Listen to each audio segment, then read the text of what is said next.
Hey everyone, this is Hollander Cooper with GamesRadar.com, here with TJ Hafer, PC Gamer. and Rob Hill from Trion. we're checking out Defiance, which is an upcoming MMO shooter coming out on PC, Xbox 360, and PS3. And right now we're kind of just walking in the open world. Can you give us a little background while we actually get to the mission? Yeah, so essentially, you mentioned that it is a co-op third-person shooter, but it takes place in San Francisco, and it's a heavily terraformed San Francisco. So essentially, aliens came when they found out that their solar system was going to be destroyed. The only place they found to go was Earth, not realizing that we were already here.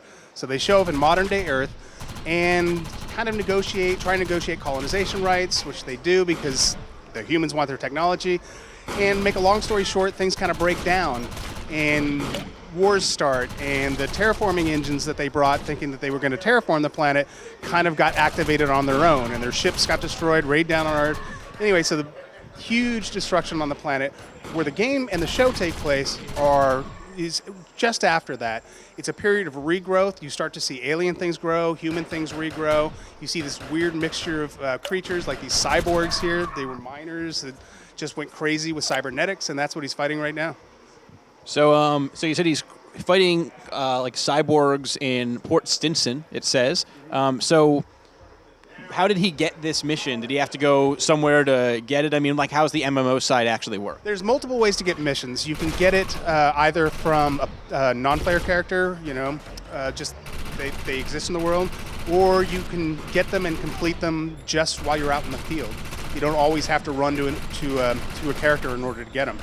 Right now, what you can see real quick is he picked up what we call a super weapon. This is called the Reaper, and essentially it's tied to this mission. He picks it up. It's a rapid fire weapon. If he runs out of ammo, it drops and he's done. He can't get new ammo for it. So it's really just something to give him some really temporary heavy firepower. Now his character looks a little goofy, just in a good way. So, but it is obviously not a human. You can play as an alien called an Arathian, and that's one of 7 species that came down from the solar system I mentioned. And he decided to play this character. Now, it doesn't mean that he's a bad guy or a good guy. Essentially, all the player characters, both human and Arathian, are mercenaries. And that kind of tells you what the world is. The world is not aliens versus humans. It's essentially, after all this destruction, aliens and humans decide, okay, we got to work together. The problem is there's all these other people like these cyborgs or Hellbugs, which are these crazy alien creatures, and a bunch of different other groups that just don't want to get on that program. And so you're hired as a mercenary to go out and deal with these different groups. So Ego upgrade awarded just flashed on the screen. What is Ego? Yeah, Ego is essentially an implant, and it's actually very rare, but the person that hired you, Von Bach, he is essentially a weapons manufacturer, and he's hired you to come to the Bay Area and essentially find an artifact that he wants to use in order to, it's a powerful artifact. Of course he wants it. He's a weapon manufacturer. And so essentially, yeah, he hires you to come to the Bay Area, and those are kind of the missions that you go on and the things that you do. And this is part of the story mission that he's on. We have this long group of story missions with these dramatic cutscenes that you can see that tell a story of various characters that you will meet. They're not just characters that you go to and I want you to pick my apples, you give them back, and then they go away. You actually evolve. They evolve over time as you play with them. Cool. Let's watch this cutscene for a second. Looks all fancy. They merely did not want me to leave once they discovered I could mend their implant malfunctions. What were you doing here in the first place? I heard about this Joe Teach person. I wanted to find out if his return was true. To protect you. I'm glad you're okay. We best exit. There are more cybernetically optimized miners on their way. Give you a better look at our character. Yep, player characters figure prominently in all of the cutscenes that we have. And is there any dialogue from the player cutscene, or is it everyone else? It's pretty much everyone else. What you can see here is one of the characters is actually part of the mission. So you fight alongside these characters as well. They're not just, I want you to do this, go and do it. They actually come with you and help you out, or you need to protect them or whatnot. So they are an integral part of the storyline and the gameplay. So our character, if you look at the bottom left, has a few abilities. What are those, and what class is he? Well, he right now, I don't know the exact one. Can you hit the one for me real quick? Yeah, so he's got overdrive, and essentially his character when activating this, does much more damage. You can see that when he hits somebody, they glow, and that is essentially just causing huge amounts of damage. And later on, you can put like ego units, like we were talking about earlier, ego points. You can put those into that power and upgrade it more, or we have other areas that you can decide to diversify that power. But we also have things like we have Cloak, which is invisibility. We have Blur, which is running really fast. And then we have this thing called Decoy, which is kind of interesting. When you activate it, a hologram of you comes out and runs straight ahead of you. And all the enemies see you, that hologram, as you. Even in the competitive that we have, the competitive matches, when it runs out, to all the other players, it looks like you, including the nameplate up top. So it really fools people. And right now, you can pick up a sniper rifle on the right, sitting on the rail. It was on the rail. There it is, right in front of you to the right. So we also, again, like that minigun that he had. This is a super sniper rifle, and so you can basically take these guys off while he's protecting the other characters that he had just had in that cutscene. You can see that he's basically one-shotting these guys. But again, limited ammo, can only use it for so long, so wants to be pretty effective with it. How's the sniper rifle feel? It's pretty powerful actually. There's not a lot of sway or anything with it. Yeah. You don't have to hold shift to hold your breath or anything? No, it's very, very efficient. Oh, you shot the barrels in front of yourself. No, I think he's lobbing grenades. Yes, at there's me. an enemy in the distance that's lobbing grenades. They happen to hit the two explosive barrels right next to him. That just did a massive amount of damage. Now, the other thing to note here is we have different areas on the enemies that can cause more or less damage. So if he's hitting people in the head, particularly with the sniper rifle, the head will actually explode and they'll instantly die. So it's really effective for him to really kind of try and hit those hot spots. For most humanoids, it is the head. There you go. Just blew him up.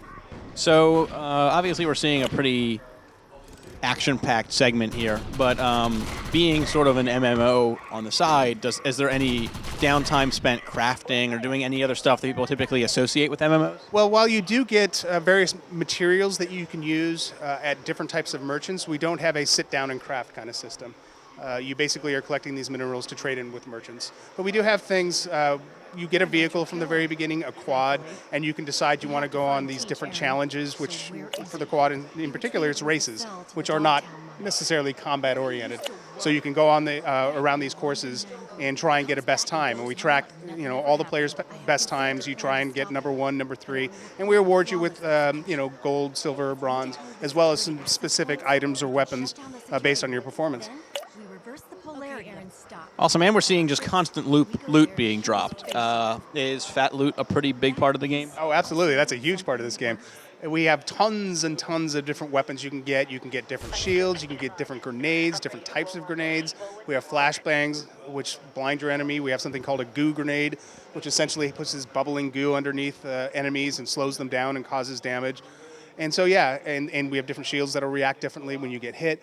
So we have a ton of different weapons that you're constantly upgrading over time. And you can decide, I want to be a sniper now, and so I'll increase my sniper skill through use, but now I decide I want to be an assault, and I can start playing with the assault rifles, and that'll get better and better over time. So we really kind of reinforce the type of loot that we have and the amount that we have.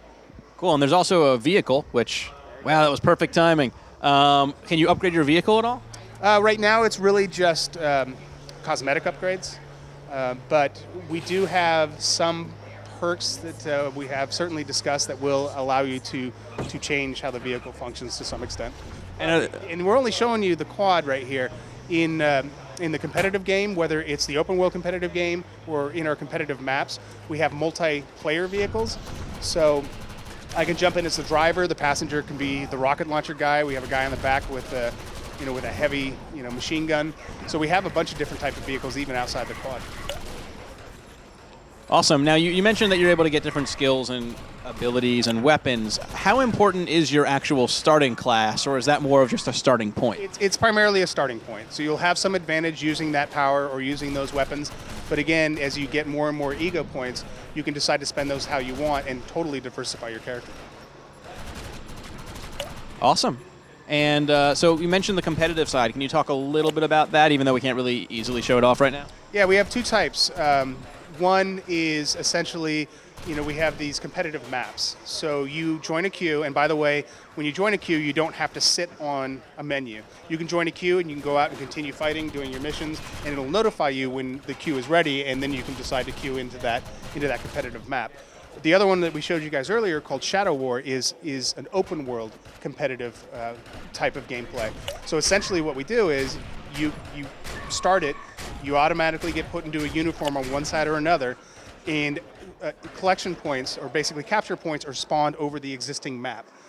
And the more and more players that join, the more and more of these capture points we put on the map, so it can grow and increase in size the more players that you play. The cool thing is that you never see a loading screen.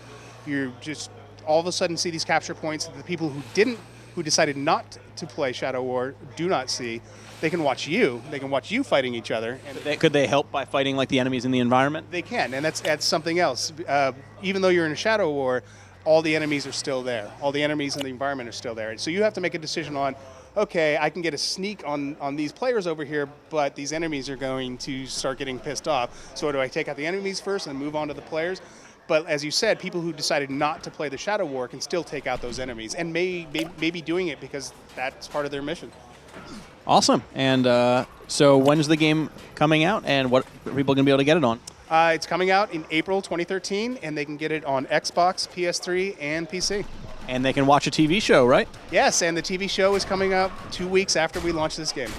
Awesome, cool. So yeah, be sure to check out more about this on GamesRadar.com and PCGamer.com.